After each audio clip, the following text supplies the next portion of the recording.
नमस्कार। स्वागत है आपका मेरे YouTube चैनल लॉ डोर में। आज इस वीडियो में मैं आपके लिए जानकारी लेकर आया हूं क्रिमिनल प्रोसीजर बिल 2022 के बारे में। दरअसल इसके अंतर्गत किसी भी अपराधी के जो कि गंभीर अपराध से संबंधित है उसकी हर जानकारी का रिकॉर्ड रखने की तैयारी की गई है। तो आइए आगे बढ़ते और जानते हैं इस बिल के बारे में कि किस तरह से यह गंभीर अपराध से संबंधित किसी अपराधी की समस्त जानकारी का रिकॉर्ड रखने के बारे में कहता है। इसके अंतर्गत किसी गिरफ्तार किए गए अपराधी के निजी बायोलॉजिकल डाटा इकट्ठा करने की छूट दी गई है।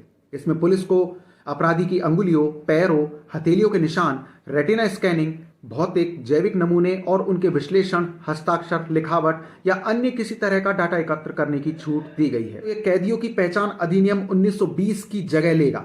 मौजूदा कानून केवल ऐसे कैदियों की सीमित जानकारी एकत्र करने की बात कहता है जो या तो दोषी करार हो चुके हैं या फिर सजा काट रहे हैं। इसमें भी केवल अपराधियों के उंगलियों के निशान और फुटप्रिंट्स ही लिए जा सकते हैं।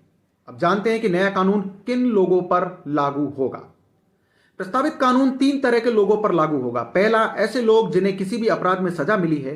दूसरा, ऐसे गिरफ्तार लोग जिन पर किसी भी कानून के तहत सजा के प्रावधान की धाराएं लगी हैं। इसके साथ ही ऐसे लोग जिन पर सीआरपीसी की धारा 117 के तहत शांति बनाए रखने के लिए कार्रवाई की गई है, उन पर भी यह कानून बराबर लागू होगा। अब जानते हैं कि क्या कोई अपराधी सैंपल देने से मना कर सकता है। इस बिल के मुताबिक महिलाओं और बच्चों के खिलाफ अपराधों के मामलों को छोड़कर जिन मामलों में 7 साल से कम की सजा है, उनके आरोपी अपने बायोलॉजिकल सैंपल देने से मना कर सकते हैं।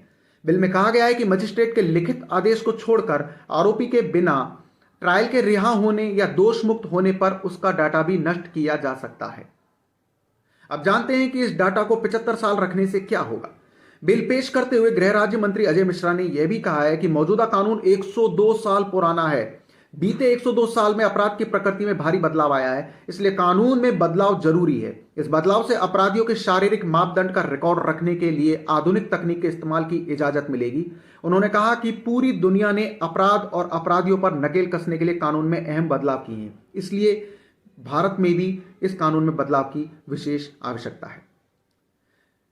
इस बिल को कानूनी जामा पहनने के बाद एक ही अपराधी द्वारा बार बार अपराध किए जाने पर सबूत न होने की समस्या समाप्त हो जाएगी।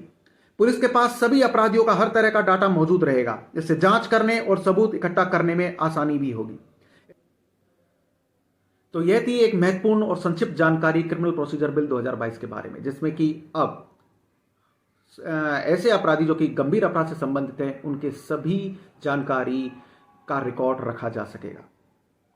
तो ये जानकारी आपको कैसी लगी मुझे कमेंट बॉक्स में लिख के जरूर बताएं, तथा साथ ही इसे ज़्यादा शेयर और लाइक भी करें, जिससे कि किसी जरूरतमंद तक भी पहुंचे और वह भी इसके बारे में जानकारी प्राप्त कर सके। तो मिलते हैं एक नई कानूनी जानकारी के साथ अपने अगले वीडियो में। नमस्कार।